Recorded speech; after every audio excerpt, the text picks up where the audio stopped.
पिछले कुछ दिनों से एक वीडियो काफी वायरल हो रहा है जिसमें इंदौर की कान्ह नदी का दूषित और गंदा पानी शिप्रा में मिलते हुए दिख रहा है। इस मामले पर शनिवार को वरिष्ठ अधिवक्ता प्रमोद कुमार द्विवेदी ने कई तथ्यों को रखते हुए निगम के जिम्मेदारों को आड़े हाथों लिया। द्विवेदी ने बताया कि कबीरखेड़ी में नगर निगम के प्लांट पानी साफ नहीं कर पा रहे हैं और 2 साल से बंद है।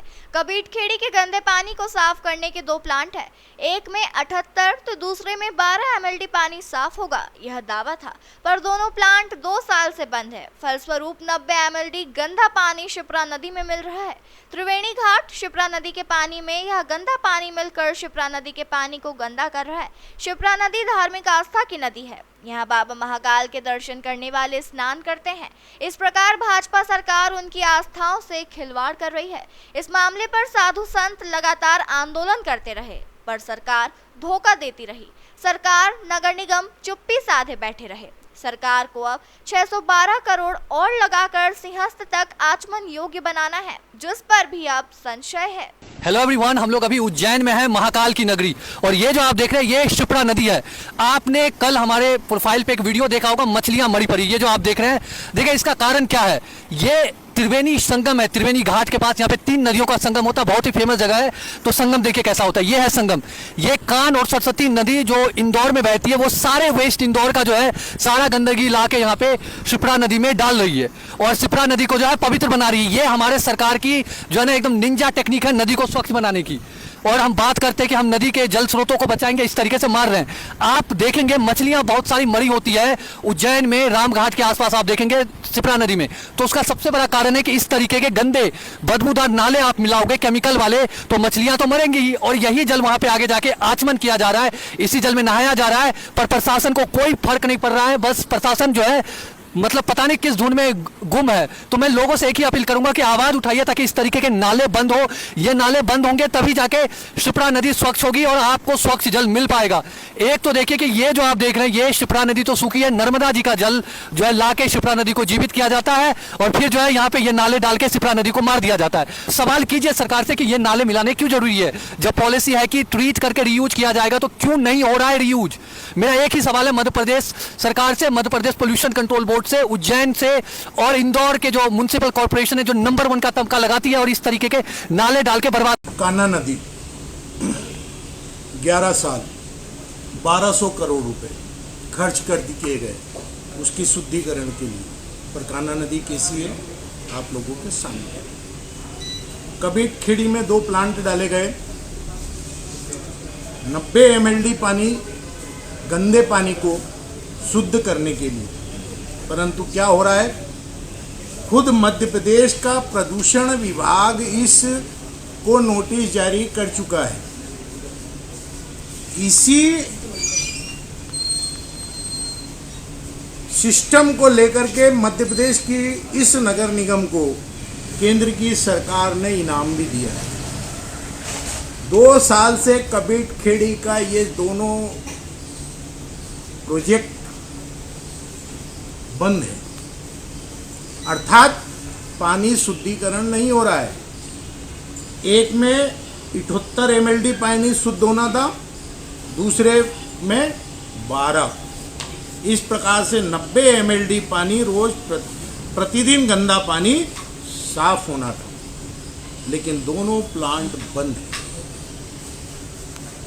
अप्रैल 2022 से बंद है, अप्रैल 2022 से बंद है।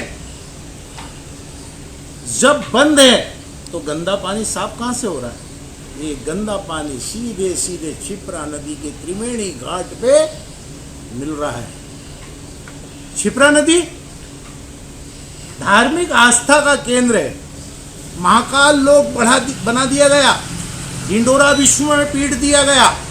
12 ज्योतिर्लिंगों में महत्वपूर्ण महाकाल के दर्शन करने के लिए लोग लाखों दर्शनार्थी आने लगे। दर्शन के पहले शिप्रा नदी में पुण्य नदी में स्नान करना मतलब अपने आप को शुद्ध करके भगवान महाकाल के दरबार में ले जाने के लिए हाजिर होने का मतलब होता है। उस शिप्रा नदी के त्रिवेणी घाट पर, राम घाट पर, मंगलनाथ मंदिर के चारों कोने में हजारों मछलियां जब मरने लगी तो लोगों ने सोचा कि ये नदियों के पानी के अंदर मछलियां कैसे मरती हैं। तब इसकी तहकीकात की। साधु संत 2 साल से लगातार अनशन कर रहे हैं। मध्य प्रदेश की सरकार एक पर एक दावे कर रही है, नगर निगम एक पर एक दावे कर रही है, और दावे की हकीकत यह है कि ये आस्था के साथ खिलवाड़ हो रहा है। आप उन्हें ड्रेनेज के पानी के अंदर स्नान करने के लिए मजबूर कर रहे हैं। उसके बाद वर्तमान में जो इंदौर के सांसद हैं और सांसद पद पर पुनः चुनाव लड़ रहे हैं, शंकर लालवानी ने दावा किया था कि वो गंगा नमामि के नाम पर 612 करोड़ रुपए केंद्र सरकार से लेकर के आए हैं, और सिंहस्थ के पहले शिप्रा नदी में जो जल है वो आचमन के योग्य बन जाएगा। आचमन के योग्य कैसे बनेगा? इस प्रकार की व्यवस्था से बनेगा। 1100 करोड़ रुपए तो 1200 करोड़ रुपए तो कान्हा नदी के शुद्धिकरण में 11 साल में आपने लगा दिया, और कान्हा नदी खुद गवाही दे रही है कि वो नदी नहीं अब नाला हो गई है। तो क्या 612 करोड़ रुपए जो ये कह करके लाया गया है कि यहाँ की कुछ नदियाँ गंगा नदी तक में जाती हैं और उनसे मिलती हैं, उन्हें पहले शुद्ध किया जाएगा। पूछना चाहता हूँ कि कहाँ पर जाती है वो गंगा नदी, कहाँ से प्रकट होती है? अरे भारतीय जनता पार्टी की केवल इंजन की सरकार ये बता दे, खुद हाई कोर्ट में वो बता चुकी है कि जो क्षिप्रा नदी है वो त्रिवेणी घाट पर है, परंतु जो क्षिप्रा नदी का उद्गम स्थल है वहां से वो लापता है। 7 किलोमीटर दूर जाकर के क्षिप्रा नदी अस्तित्व में आती है। यह हाईकोर्ट में मध्य प्रदेश की सरकार बोली।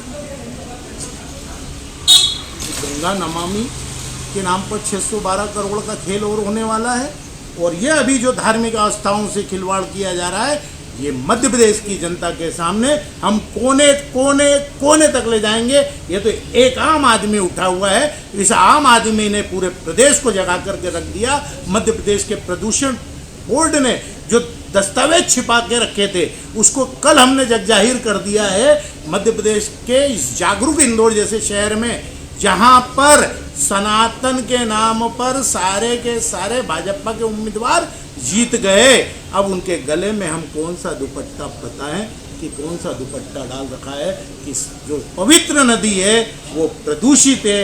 गंदे पानी, इंदौर का गंदा पानी, नाले का पानी क्षिप्रा नदी में मिल रहा है, और धार्मिक आस्था आहत हो रही है। ये धार्मिक आस्था जब किसी व्यक्ति की आहत होती है तो उसके मौलिक अधिकार छीने जाते हैं, और मौलिक अधिकार छीने जाने पर वो न्यायालय की शरण लेता है। मैं 3 दिन के बाद किसी न किसी जागरूक नागरिक को लेकर के न्यायालय के दरवाजे तक जाऊंगा, इसलिए ये पत्रकार वार्ता है।